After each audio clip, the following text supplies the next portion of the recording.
kimwe mu bintu bikwiriye kukwereka ko utari umubyeyi ukwiriye.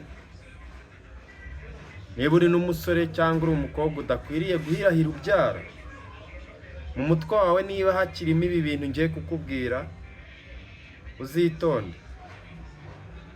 Imvugo ivuga ngo icyanjye nicyo ndiye, amavuta y'umugabo ntamuraye ku mubiri,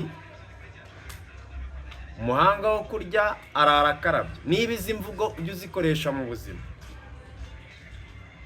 ntabwo ukwiriye kuba umubyeyi none, kuko izo mvugo zigaragaza ko mu buzima bwawe witwa mbara ubukeye, kandi bambara ubukeye batabara ahazaza. Ntibakwiriye kuzana umuntu mu buzima badashoboye gukurikirana ngo bamenye aho bamukuye n'aho bamusize. Murakoze cyane.